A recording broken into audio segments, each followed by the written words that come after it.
boa noite a todos, boa noite, família Gelfa. Sejam muito bem-vindos à nossa doutrinária de hoje, onde teremos o nosso amigo Robson Ferrer, né, que irá trazer para nós do capítulo 167, né, do livro Vinha de Luz, né, Uhum. Nossos Irmãos. Então, vamos nos preparar, entrar em conexão com o alto para dar início ao nosso trabalho. Amado Mestre Jesus, aqui nos colocamos, Senhor, para agradecer por mais essa oportunidade desse trabalho de amor e dedicação, onde aqui nos colocamos, ó Pai. Envolve a todos, envolve o nosso planeta. Pedimos, Senhor, por esses homens que pedem guerra. Amansa o coração desses homens, Senhor. Nos coloque em vigilância diante dos nossos dia a dia. Pedimos por aqueles que se encontram doentes. Pedimos pelos necessitados, Pai. Fortalece a todos por esses momentos que estão passando. Que a tua paz se faça presente hoje e sempre. Que assim seja. Antes de começarmos, Robson, eu vou.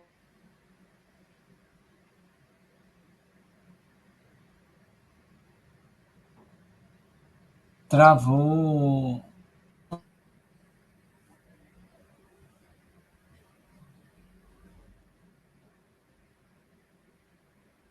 Tá travada, viu?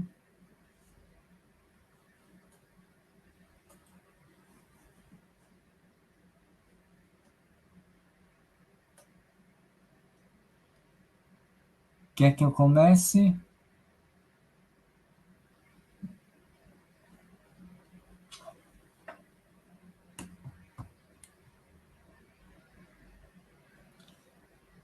Bom, gente, boa noite a todos. Muita paz, que Jesus nos abençoe hoje, agora e sempre. Como vocês viram, a Nádia, a Clara, ela travou e me parece que ainda não conseguiu retornar. Mas se ela retornar, ótimo. Se não, desde já eu agradeço a você, a Nádia, pela oportunidade do convite de estar aqui hoje na família Gelfa, que é o grupo espírita lá Francisco de Assis, que fica aqui em Salvador, no bairro do Cabula, que nós conhecemos o grupo, de uma certa forma, pelas nossas idas e vindas até lá. Ela voltou. Com você, Nádia. Pronto, eu vou pedir desculpa a todos. E assim, a conexão está meio ruim, porque hoje a minha conexão aqui é a TIM, e a TIM ficou fazendo hoje manutenção aqui na área. Então tá assim. Então não vou ler o livro, vou passar a palavra para você. Como eu já tinha acordado com você, por favor, você faz a prece de encerramento, viu? E que o Mestre Jesus te envolva no seu trabalho. Bom trabalho, viu, querido? Obrigado, Fique à Nádia. Que Deus... vontade. Estarei aqui na hora para o encerramento. Fique à vontade. Obrigada, Robson. Obrigado você, Nádia. E a toda a família Gelfa, conforme dizíamos, em especial a nossa querida amiga Neuza Fabião, que está sempre conosco no canal que nós administramos, que é o Roteiro Espírita, em nossas atividades matinais, nas lives que nós também realizamos. Então, para todo o grupo do Gelfa, para os companheiros que nos acompanham também pelo Roteiro Espírita, nossos votos de muita paz na noite de hoje. Conforme foi dito inicialmente, nós vamos refletir sobre uma passagem, uma mensagem do livro Vinha de Luz, de autoria espiritual de Emmanuel, pela psicografia de Francisco Cândido Xavier. E é mais uma dessas belas páginas que Emmanuel nos oferta para que nós reflitamos melhor quanto à nossa posição de cristãos, ou pelo menos seguidores supostamente do Cristo, dentro do seu manancial de conhecimento a respeito da vida, das histórias de Jesus, ele vai se apropriando de passagens, de citações feitas pelos evangelistas, e a partir daí ele vai discorrendo sobre aquela ideia central trazida na citação escolhida. E dessa feita não seria diferente. É a mensagem de número 167, em que Emmanuel vai intitular Nossos Irmãos. E é bem interessante que nós pensemos sobre essa mensagem, de onde ele vai retirar a citação de uma fala de João, que está na sua epístola primeira, em que João diz: e dele temos esse mandamento, que quem ama a Deus, ame também a seu irmão. No capítulo 4, no versículo 21. Olhando assim corriqueiramente, parece ser só mais uma exortação, só mais uma citação, um apelo, uma fala de Jesus que deveria passar batida como muitas outras, como assim o fazemos. Mas quando nós aprofundamos o olhar, quando nós buscamos investigar a fala trazida por Jesus, merece uma consideração maior, porquanto aí está muitas vezes definido o nosso destino no que se refere à nossa entrada no reino de Deus. Porque Jesus ele foi claro ao nos dizer que deveríamos buscar a justiça de Deus e a sua glória, para que tudo mais nos viesse por acréscimo. Dentre outros tantos ensinamentos que ele nos legou, convite que ele nos fizera, este é mais um, em que João vai se apropriar desta fala que provavelmente está interligada com aquela outra que Jesus, quando buscado pela sua mãe, nesse particular abrimos um parêntese para desejar às mães que ontem foram homenageadas no Dia das Mães, votos de paz, de harmonia, porque, como sabemos, Dia das Mães são todos os dias, porque são verdadeiras servidoras de Deus no mundo.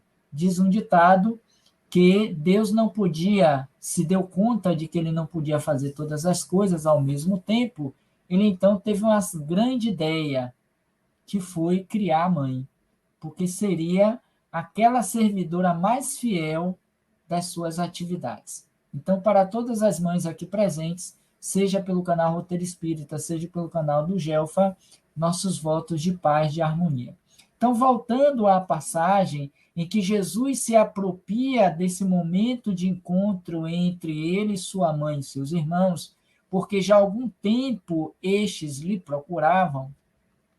Jesus, quando achado, ou a mãe de Jesus, quando o achou em uma casa distante das cercanias da cidade de Betânia, ele é informado por aqueles que ali estavam ouvindo a sua pregação, de que a sua mãe e seus irmãos ali estavam à porta para querer falar com ele.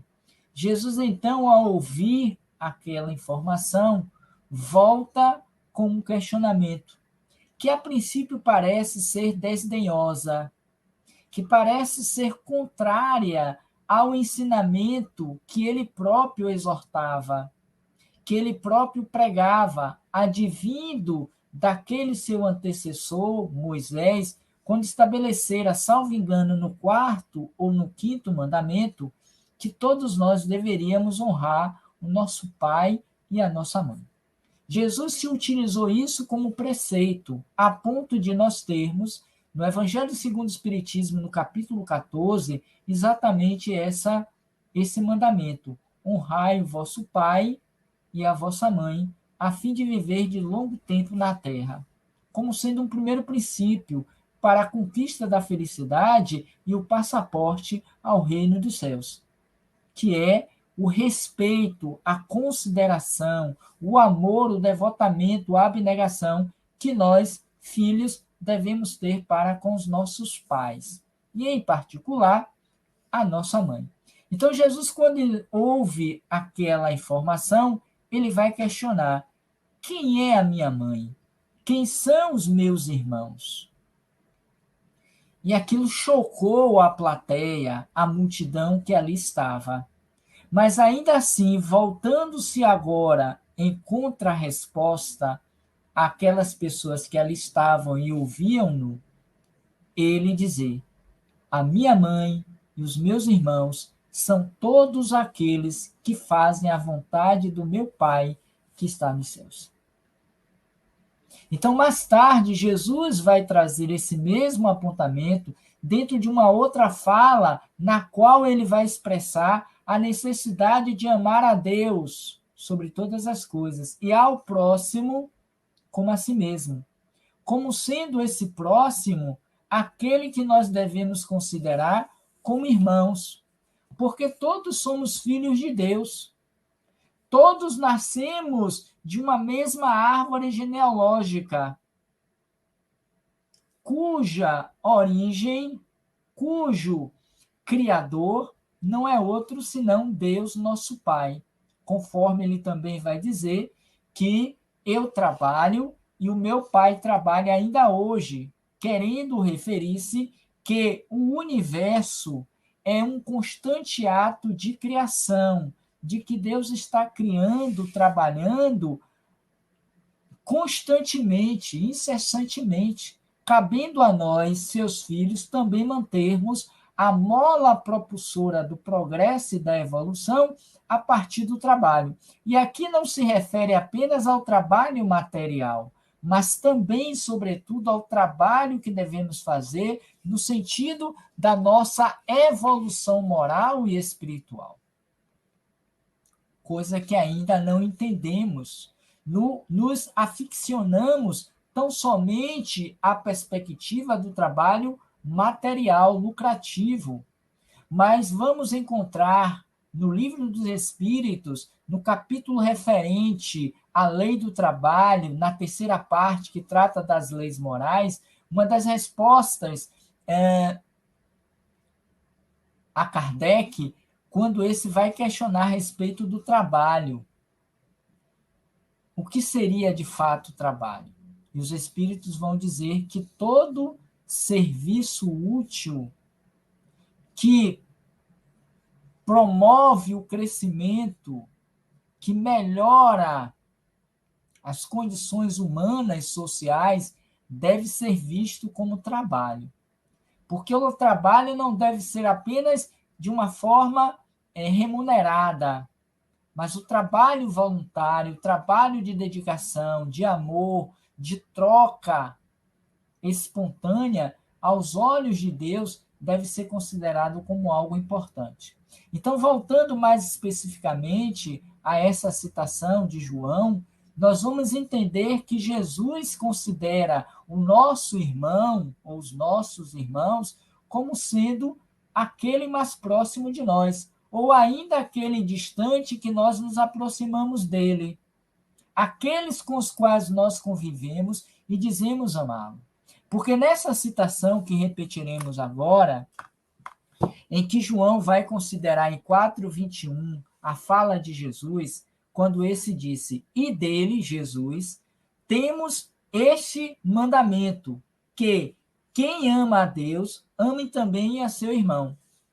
Porque João, em um outro momento, muito provavelmente na sequência dessa citação que está no capítulo 4, ele vai dizer: todo aquele que diz amar a Deus e não ama a seu irmão é um mentiroso. Isso é fala de João, o evangelista. Todo aquele que diz amar a Deus e não ama a seu irmão é um mentiroso. Porque como pode alguém dizer que ama alguém que não conhece e não amar aquele que conhece? Olha que inteligência, que sabedoria de João. Certamente, quando chegar a uma condição mais adiantada do ponto de vista da experiência corporal, das vivências na propagação do Evangelho. Ele se atinou para esta realidade, a partir do aprendizado que tivera com Jesus. Todo aquele que diz amar a Deus e não ama o seu irmão, conforme ele via e hoje também vemos, muito comumente entre nós ditos cristãos e seguidores do Cristo, é um mentiroso. E hoje é o que mais vemos são os mentirosos caminhando pelas ruas das nossas cidades, mesmo se dizendo cristãos, seguidores do Cristo e amantes de Deus, profitentes da mensagem do Cristo, teólogos, estudiosos da sua mensagem, espíritas, católicos, evangélicos, budistas e todas as denominações religiosas ou espiritualistas que dizem amar a Deus, mas que no fundo são verdadeiros mentirosos. Não estou falando aqui todos, mas uma boa parcela deles, ou de nós, na verdade. Porque dizemos amá-lo, mas não amamos o nosso irmão. E esse irmão é aquele que está mais próximo de nós, e que nós rejeitamos, que nós nos indiferenciamos, que nós nos rebelamos contra ele, mas dizemos amar a Deus. Então é um mentiroso porque João não concebe a ideia de alguém dizer que ama a Deus que não conhece e não amar aquele com o qual convive no dia a dia.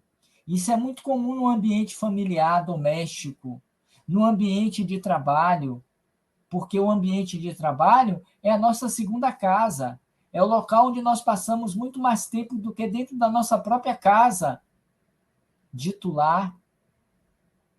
Porque são 8 horas, 10, 12 horas de trabalhos contínuos diários durante a semana, por dia. Em casa entramos muitas vezes para dormir, almoçar, jantar. Saímos muitas vezes e quando voltamos altas horas da noite e logo depois acordamos às pressas 5 da manhã para ir trabalhar. Então passamos mais tempo na nossa casa secundária, que é o trabalho, do que na nossa própria casa primeira, que é o nosso lar, nosso ambiente doméstico. E lá também, no trabalho, nós temos aqueles com os quais nos relacionamos e somos indiferentes.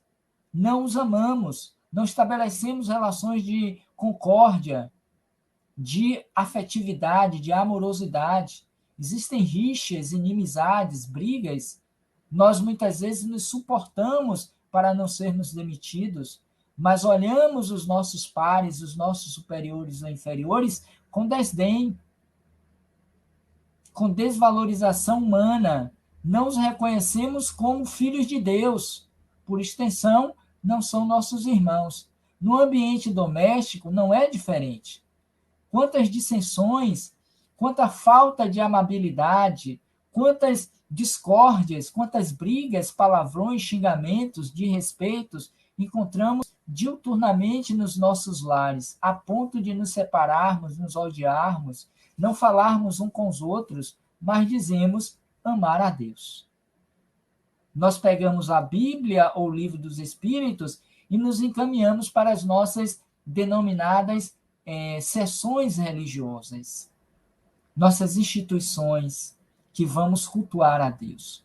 Mas quando chega em casa, somos, com perdão da expressão, um pedaço de cavalo. Daí porque tem no Evangelho uma passagem em que a pessoa diz, aqui eu mando e sou obedecido. Me parece que é naquele capítulo que vai falar sobre superiores e inferiores. No capítulo 17 do Evangelho, salvo engano. Aqui eu mando e sou obedecido. E o autor do texto, que me parece que é um espírito, vai considerar também que bem poderia acrescentar, e sou odiado. Porque as pessoas suportam-no, não os ama. Então vem João, mais uma vez, para mostrar isso para nós. Olhem como isso é um detalhe que passa despercebido. Nós promulgamos, nós validamos o ensinamento, propagamos nas nossas casas religiosas, para as plateias, para os ouvintes, mas não nos apercebemos a profundidade e quanto nós estamos apartados, distanciados desta proposta de amar primeiro o nosso irmão para depois amar a Deus. Por esta razão, disse Jesus também em uma outra passagem, vou ser breve por conta do tempo, quando ele vai dizer assim: quando estiveres indo levar a tua oferenda ao altar e te lembrares que tem algo contra o teu irmão, deixa ali a tua oferenda e vai antes se reconciliar com ele. E somente depois da reconciliação volta a fazer a tua oferenda, porque esse é o sacrifício mais agradável a Deus. Olha que coisa interessante, nossos irmãos. Estou tentando trazer aqui, em uma visão global, a ideia central de Emmanuel. São nossos irmãos. A gente peleja uma vida inteira pagando promessas, caminhando distância, carregando cruz, pedaço de madeira, fazendo penitência. Nós não nos alimentamos, fazemos jejum. Nós subimos e descemos escadas, montanhas, como forma de pagamento de promessa. Lemos o texto, rezamos o texto 3, 4, 10, 20 vezes aquela mesma citação. Nós fazemos uma série de peripécias no sentido de louvar, agradecer e dizer que nós somos temerosos ou então amantes de Deus. Mas muitas vezes somos incapazes de dar um bom dia ao zelador, ao porteiro, de ter um gesto de cordialidade com esses profissionais que limpam a rua, que varrem a rua, que temos uma atitude descortês dentro de casa, com a esposa, com o marido, com os filhos, estes também para conosco, muitas vezes. Entramos em guerra com os nossos vizinhos, que também são os nossos irmãos. Não nos suportamos. No trânsito, então, é uma outra guerra, e todos que lá estão são nossos irmãos, e eles são nossos irmãos, e nós somos irmãos deles, mas vivemos separados, mas dizemos em cantorias, em louvores, que amamos a Deus. Somos todos, com perdão da expressão, mas utilizando como sendo de João, somos todos verdadeiros mentirosos. Porque como podemos dizer amar a Deus e não somos capazes de amar, de respeitar, de reconhecer aquele com os quais convivemos como nossos irmãos que os conhecemos? Então, é a partir dessas ideias que Emmanuel vai discorrer sobre a sua mensagem no livro Vinha de Luz. E é interessante que nós leamos depois com cuidado para mastigarmos, refletirmos, internalizarmos e ver o que já é possível ser feito para sairmos dessa existência com créditos, com valores morais, capazes de reconhecer no outro verdadeiramente irmãos. Por essa proposta, Jesus nos dá a terapêutica, nos dá o ensino, para não ficarmos só na teoria. Naquela outra passagem, quando Jesus vai dizer: se um teu irmão lhe bater em uma face, apresenta-lhe também uma outra. Se esse mesmo irmão te convida para caminhar 1000 passos, caminha com ele 2000. E se esse ainda lhe pede a capa, dê-lhe também a túnica. Amai os vossos irmãos. O chamado BIP, benevolência para com todos os nossos irmãos. Indulgência para com os erros alheios dos nossos irmãos. E perdão das ofensas dos nossos irmãos. Se não nos olhamos como irmãos, como podemos olhar a Deus como nosso Pai, que é Pai de todos nós, que faz levantar o sol sobre os bons e maus, e que faz chover no campo dos inimigos e dos inimigos, dos que creem nele e dos que não creem? Percebem como é a justiça de Deus? E eu perguntaria, e a nossa justiça? Como tem sido em relação ao Pai, aos nossos irmãos? Porque Deus se expressa ao homem, no dizer do próprio Emmanuel, através do próprio homem. E esse homem, há de se dizer, é o nosso irmão, espelho de Deus em nós. Dito isso, nós podemos então conhecer um pouco da fala de Emmanuel, em que ele vai dizer assim: em verdade, amamos a Deus em todos os motivos de júbilo dentro da nossa marcha evolutiva. O Evangelho, entretanto, é farto de recomendações, e trouxemos algumas delas, no sentido de amarmos também os nossos irmãos, entre as pedras e sombras da escabrosa subida, da elevação moral e espiritual que todos estamos fazendo. No nosso estágio de evolução primária ou secundária, para alguns, já temos uma noção de Deus, porque Moisés veio com essa incumbência de estabelecer um Deus único, ainda que um Deus pavoroso, um Deus vingativo, um Deus vingativo, punidor, mas um Deus único. Vencemos essa etapa, supostamente, do politeísmo, ainda que muitos amem e adorem vários deuses com D minúsculo. Mas Deus com D maiúsculo é um só. E já temos essa ideia do monoteísmo coletivamente gravado na nossa memória espiritual.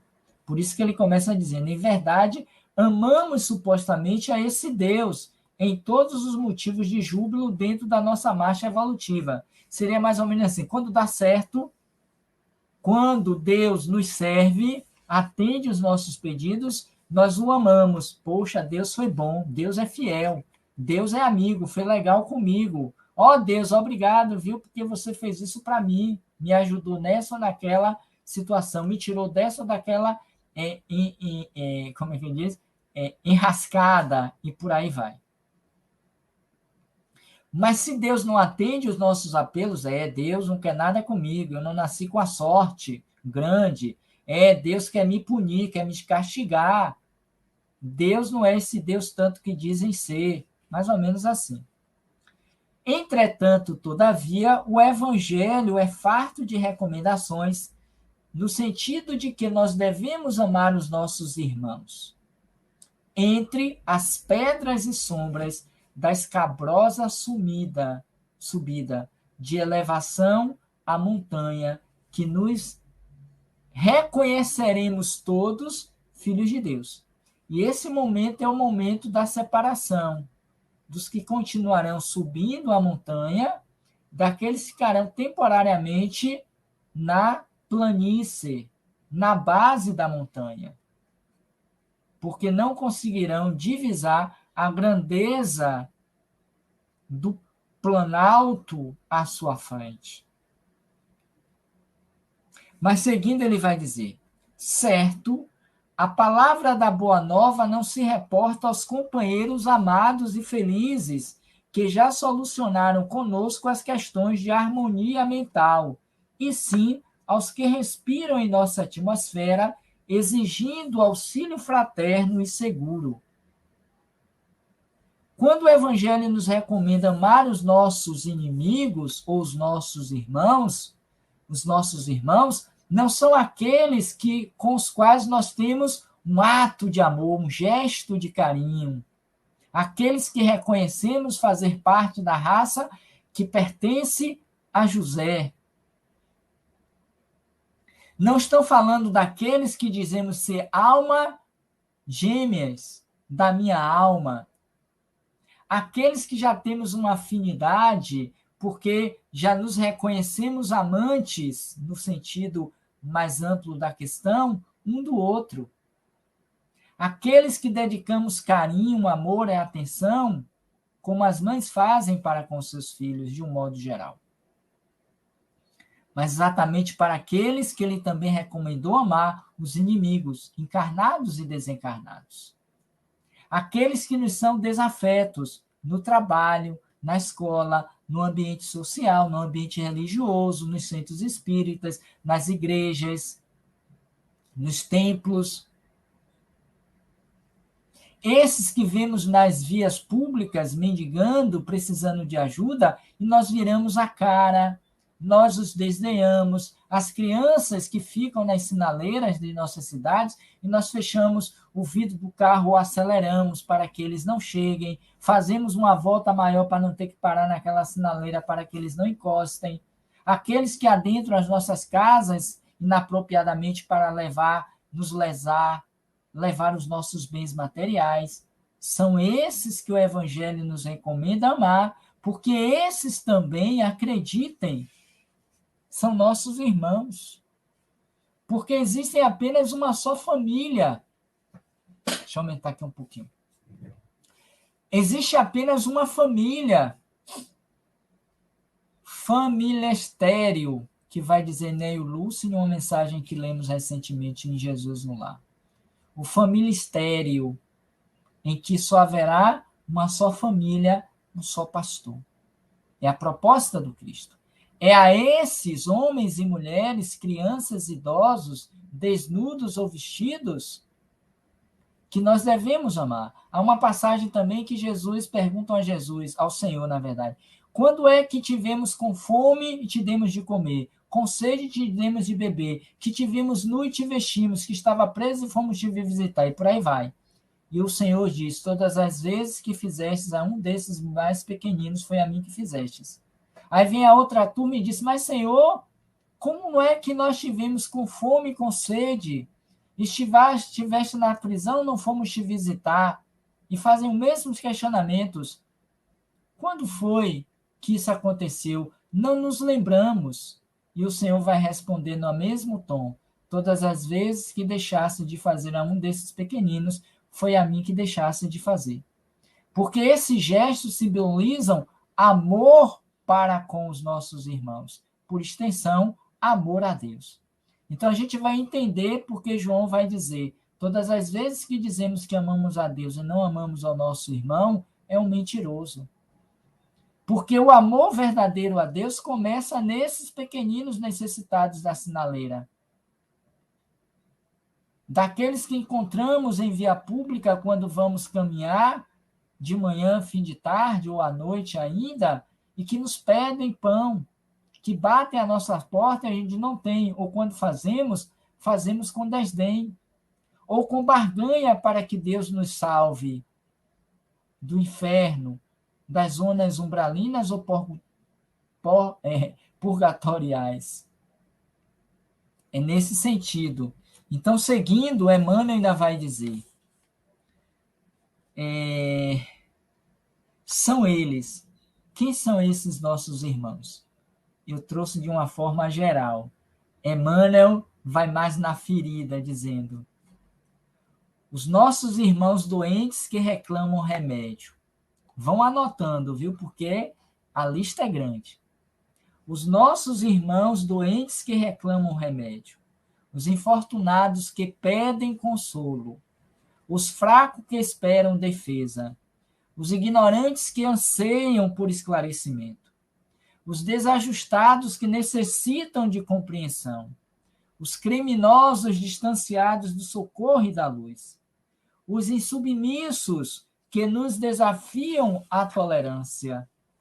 Os desequilibrados que nos induzem a vigiar para o bem.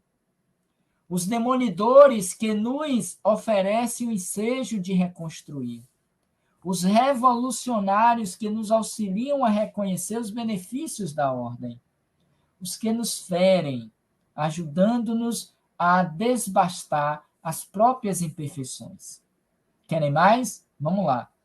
Os perseguidores, os que nos perseguem, caluniam, propiciando-nos a oportunidade de suportar com Cristo na prática do Evangelho.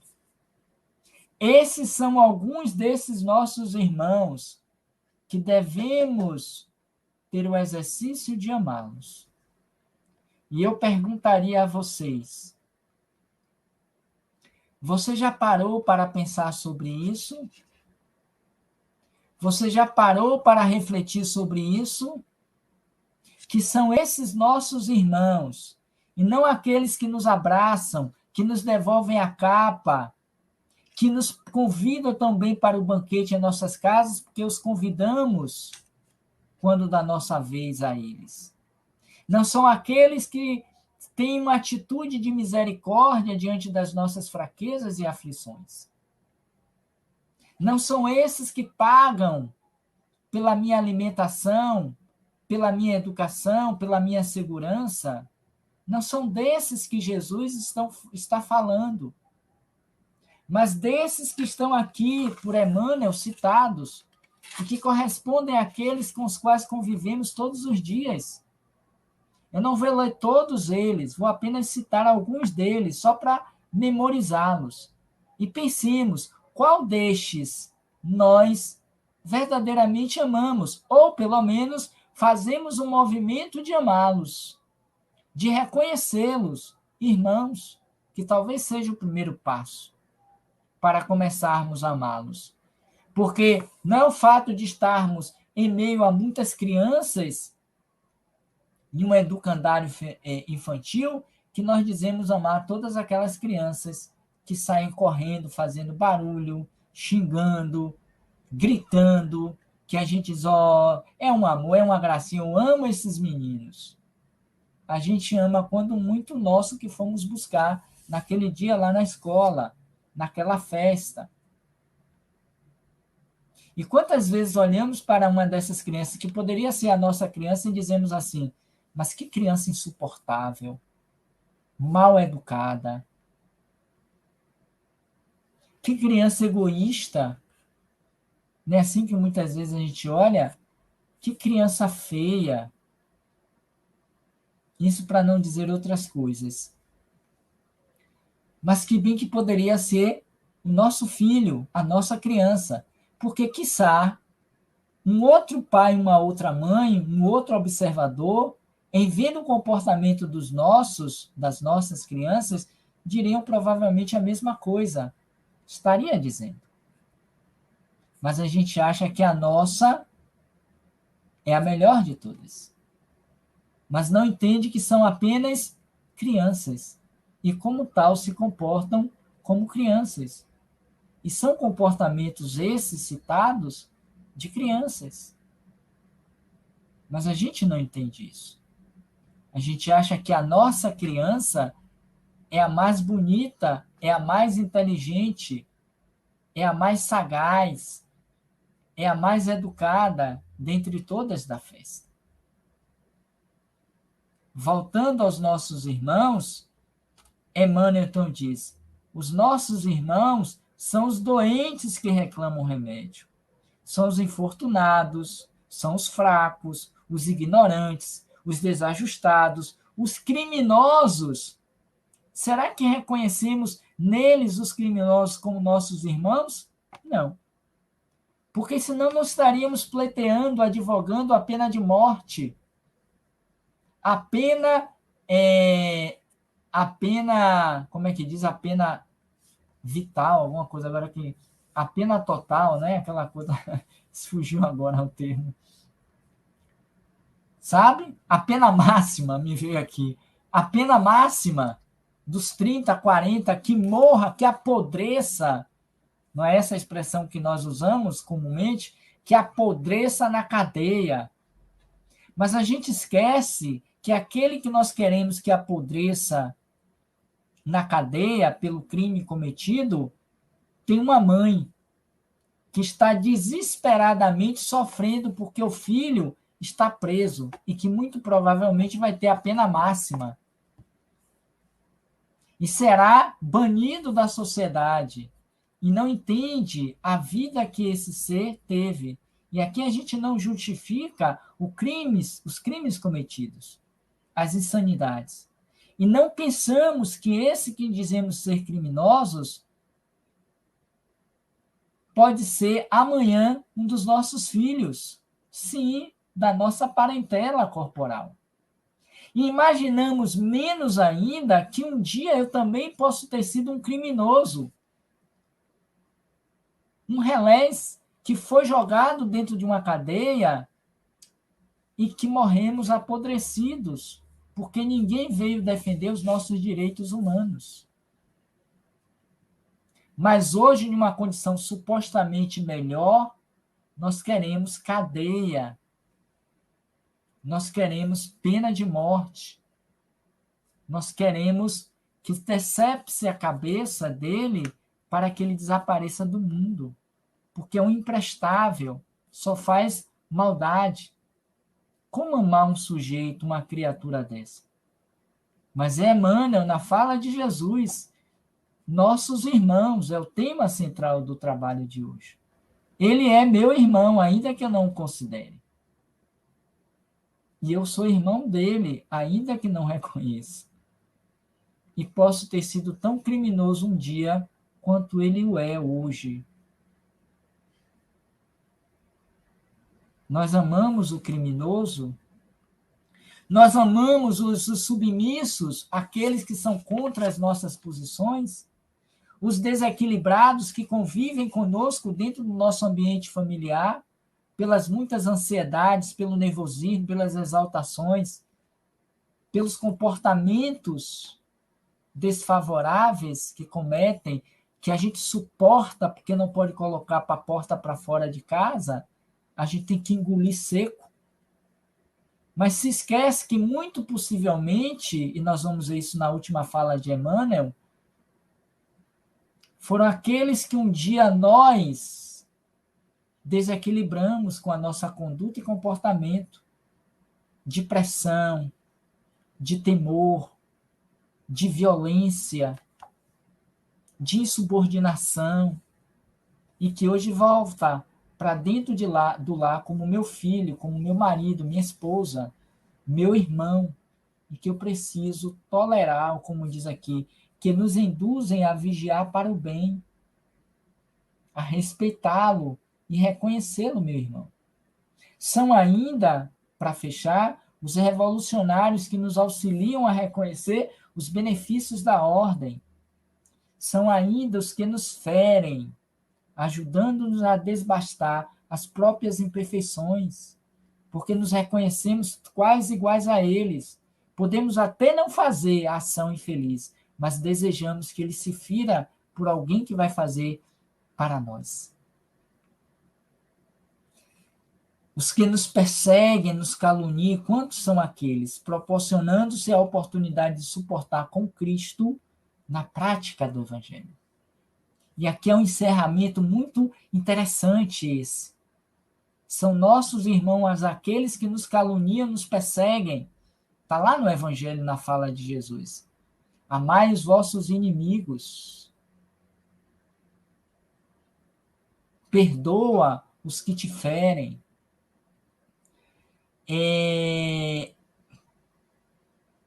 Proporcionando-nos a oportunidade de suportar qual fizer o Cristo para conosco. Senhor, perdoa-os, porque não sabem o que fazem, meus irmãos, em humanidade. Na prática do Evangelho, porque prática do Evangelho não é falar de cátedra, não é dizer eu sei, eu conheço, não é dizer também eu vivencio na teoria. Não existe prato pronto nos quesitos do Evangelho, mas é a vivência do dia a dia, em cada oportunidade, em cada situação. E finaliza Emmanuel dizendo: o irmão iluminado, que certamente não sou eu, o irmão iluminado e bondoso em si, já representa uma obra viva do Pai, por meio da qual o conhecemos e o admiramos.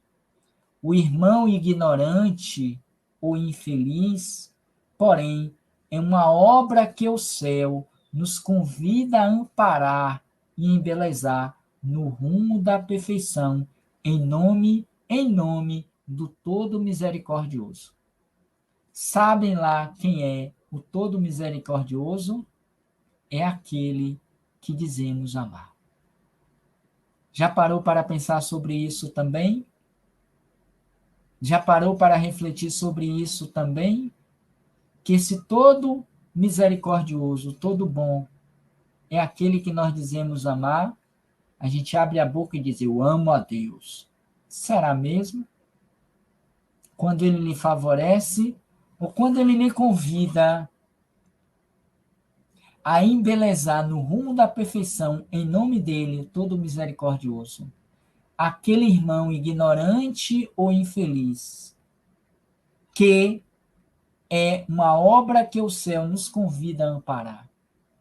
Amparar, socorrer, caminhar com. Quantas vezes a gente diz assim, meu companheiro, né, assim, de trabalho. Ele é meu companheiro, é uma expressão equivocadamente que nós usamos nas casas espíritas, embora bem intencionados. É meu companheiro do Gelfa, é o meu companheiro da casa de oração Bezerra de Menezes, a qual eu pertenço. É o meu companheiro da igreja Sijo Y, do templo Zeus, sei lá. É meu companheiro. Mas companheiro, no sentido real da expressão, é aquele que caminha com, é aquele que dá os passos junto ao outro, amparando, soerguendo, vendo as suas necessidades e o ajudando, conforme nós vemos naquela historinha que particularmente eu nem gosto muito, confesso a vocês, mas enfim, vou fazer uso dela, porque é recorrente. A história das pegadas na areia, em que aquele homem caminhava e no início da caminhada ele percebia que existiam 2 pares de pés ou de pegadas, seguindo lado a lado. E de um determinado momento da caminhada ele via que só tinha 2, só tinha as dele, as pegadas. E ele pôde perceber que exatamente nos momentos mais difíceis dessa caminhada, ele observava que só tinha as pegadas dele. E o sentimento que esse homem tinha era de que Deus tinha o abandonado, ou o Senhor tinha o abandonado. E ele se questionava por quê, que exatamente nesses momentos eu só via 2 pegadas. Ao que o Senhor lhe disse, é porque exatamente neste momento das aflições é que eu te carregava no colo. Aquelas pegadas não eram suas, eram as minhas, as do Senhor. Vinde a mim todos vós que se achais aflitos e sobrecarregados, e eu vos aliviarei. Tomai sobre vós o meu fardo, que é leve, é suave, é brando, e encontrareis repouso para os vossos corações. Eu estou carregando vocês nos momentos mais aflitivos. Esse sim é companheiro. E eu perguntaria a vocês, qual desses companheiros que repetidamente nós dizemos e falamos ser? Que nesse período da pandemia nós socorremos e acompanhamos. Nós fomos até a sua casa para dizer, está precisando de alguma coisa, meu irmão? Meu companheiro? Quer uma ajuda para ir para o hospital? Está precisando de dinheiro para pagar as suas contas porque ficou desempregado? Deixe que eu lhe sustento nesse momento, eu vou lhe carregar no meu colo. Esse é companheiro. Eu sei que tiveram muitos fazendo isso. Mas a maioria daqueles que diziam amar a Deus sequer se lembrou deles. E eu me incluo nesse pacote, não tenha dúvida disso. Mas chamamos, muitas vezes, o outro meu companheiro. Oh, companheiro, que alegria te ver. Oh, que felicidade. Que bom que já voltou às atividades presenciais. Mas foi-se capaz de ligar para saber, e aí, já morreu? Já desencarnou para a gente fazer uma prece para você?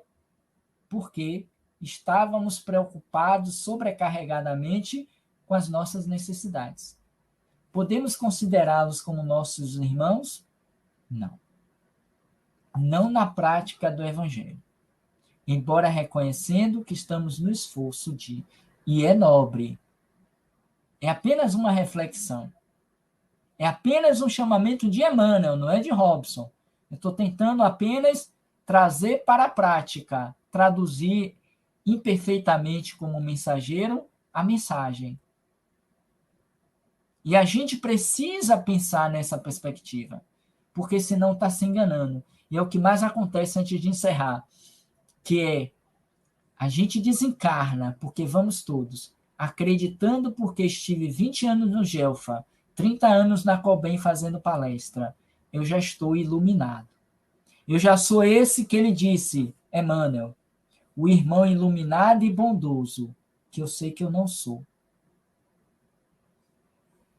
Em si, já representa uma obra viva do Pai. Longe disso, sequer represento isso. Ainda faço parte daquele grupo do irmão ignorante ou infeliz, que fecha os olhos, que desdenha, que se distancia, que não ligou, que não quis saber quem era, e por aí vai.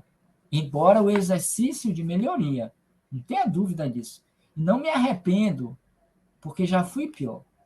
E cada um precisa analisar nessa perspectiva.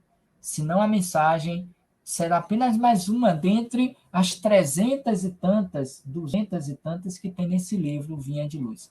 A gente lê no nosso evangelho semanal e fecha e segue a vida como ela é. Fechando então o trabalho, Emmanuel diz assim: anotem, como eu gosto de dizer pela manhã, no nosso programa Bom Dia Aí. Sempre às 7h45, todas as manhãs. Amanhã nós teremos uma mensagem de Marta. E a mensagem é essa aqui. Deixa eu ver se eu me lembro o título. É só uma provocação. Veja se fazer minha propaganda logo antes da prece. A mensagem deixa eu abrir aqui, é que eu esqueci agora. Mas enfim. Amanhã às 7h45 vamos trabalhar uma mensagem de Marta, que nós demos um título bem auspicioso. Então ele vai fechar assim: se amas a Deus no irmão que te entende e ajuda, não te esqueça de honrá-lo e querê-lo no irmão que ainda não te pode amar. Vou repetir em câmara lenta, também como digo lá no grupo. Acho que abriu aqui. O título é provocação, viu? Anotem. Trabalho de amanhã. A próxima viagem vai acontecer, mas só Deus sabe quando. O que é que ele quer dizer com isso, o Espírito Marta? Que retornaremos à reencarnação. A próxima reencarnação teremos. Mas só Deus sabe quando. E só Deus sabe como será. Porque se a gente que esteve aqui hoje, com o conhecimento que temos, não fomos capazes de amar o nosso próximo como irmão, para aprendermos a amar a Deus sobre todas as coisas, de todo o nosso entendimento, de toda a nossa força, de todo o nosso amor, não podemos dizer que o amamos. Porque todas as vezes em que dizemos amar a Deus, mas não amamos o nosso irmão, é um mentiroso. Porque como pode alguém dizer amar a Deus e não amar o seu irmão que nós conhecemos? Porque Deus, quem de nós o conhece? Então, voltando à última fala, se amas a Deus no irmão que te entende e ajuda, legal, já é um avanço, parabéns. Mas, todavia, entretanto, não te esqueças de honrá-lo e querê-lo no irmão que ainda não te pode amar. Porque se amas apenas aqueles que te amam, que recompensa tereis? Os homens de má vida não se amam mutuamente? Percebe? Fica aí então a dica para hoje. Somente hoje, nessa segunda-feira do dia 9/5/2022. Pensemos sobre quem é mesmo os nossos irmãos. Perguntemo-nos no refolho da nossa alma: será que nós amamos verdadeiramente a Deus ou simplesmente dizemos que o amamos? Fica aí o desafio para hoje. No mais, nós agradecemos a todos os presentes, a todos os comentários aqui postos, agradecer a Vilma Santos, a Joselita, a Del Cerqueira, a Nilda França, a Janete, a Ieda e a tantos outros que estão aqui participando conosco, a própria Nádia, claro, a Zilda Reis e os que aqui estão conosco também. Que Deus os abençoe, que Deus os proteja, que a gente possa ter uma convivência mais saudável, mais feliz, dentro dessa perspectiva de amar a Deus na medida em que nós amamos os nossos irmãos. Sendo assim, eu agradeço ao Gelfa, na pessoa de Clara, Nádia Clara, na pessoa de Neuza Fabião e de todas aquelas e aqueles que nós tivemos a alegria de conhecê-la, de conhecer presencialmente lá no Gelfa, o grupo espírita lá, Fabiano de Cristo. Vamos então, a nossa massinha que aqui está também, vamos então a nossa oração, finalizando o trabalho de hoje, na esperança de que Deus nos possibilite outros encontros aqui pelo Gelfa, seja virtualmente como ainda estamos, seja presencialmente como estávamos e os conhecemos assim. Vamos orar. Divino amigo Jesus, companheiro e irmão de todos nós, nós te agradecemos pela oportunidade feliz do reencontro a esta casa de Deus, fincada em Salvador, no bairro do Cabula, que semanalmente nos favorece conhecimentos a respeito do Pai que está nos céus, o todo misericordioso bom, que derrama sobre os seus filhos bênçãos de luz para todos eles, independentemente se são bons ou maus. Que Deus, nosso Pai, de infinito amor e misericórdia para com todos nós, seus filhos, possa nos dar uma semana de paz, de trabalho, de recolhimento reflexivo em torno da mensagem que esse nosso irmão querido Emmanuel nos trouxe na noite de hoje, a partir do seu livro Vinha de Luz, com parceria do nosso outro irmão, Chico Xavier, na mensagem Nossos Irmãos de Caminhada Evolutiva. Que Deus os abençoe, que Deus os proteja, que eles continuem nos trazendo lições para o nosso crescimento moral e espiritual. E quanto a nós, seus irmãos menores, que saibamos valorizar a oportunidade feliz dessas reflexões iniciais, mesmo reconhecendo a nossa imperfeição, as nossas defecções morais. Mas ainda assim, na certeza do desejo sincero de sermos hoje melhores do que fomos ontem, para quem sabe amanhã sejamos melhores do que estamos sendo hoje. Abençoa o nosso planeta, a nossa morada, o nosso laboratório de aperfeiçoamento moral. Abençoa esta casa de luz e a tantas outras que nos possibilitam reflexões semelhantes. E assim, com votos de paz, te pedimos por todas as companheiras e companheiros aqui presentes entre os canais do Roteiro e do Gelfa. Que Deus os ampare, que Deus os proteja, assim como seus familiares, em especial, extensivamente, a todas as mãezinhas que ontem foram homenageadas pelo seu dia, representados aqui por nós brasileiros, o Dia das Mães. Encarnadas e desencarnadas, que recebam o nosso afeto carinhoso, o nosso amor. E assim, Senhor, te pedimos a permissão para o encerramento, lembrando indo em louvor a tua Mãe Santíssima, nossa irmã maior, dizendo: Ave Maria, cheia de graças, o Senhor é convosco, bendita sois vós entre as mulheres. Bendito é o fruto do vosso ventre, nasceu Jesus. Santa Maria, Mãe de Jesus, rogai por nós, vossos filhos pecadores, agora e na hora do nosso desenlace. Que assim seja, e muita paz. Sendo assim, amigos, amigas, irmãos, que Deus nos abençoe, que Deus nos proteja, sigamos em paz, levando como reflexão para esta noite e para os dias que se seguirão esta mensagem de Emmanuel. Nossos irmãos, pensemos verdadeiramente se nós amamos ou não o nosso Pai que está nos céus, uma vez que amamos também esses nossos irmãos, que os conhecemos aqui na terra. Muita paz, muito obrigado e até uma próxima oportunidade, se Deus assim permitir. Louvado seja nosso Senhor Jesus Cristo, para sempre. Muita paz, muito obrigado a todos.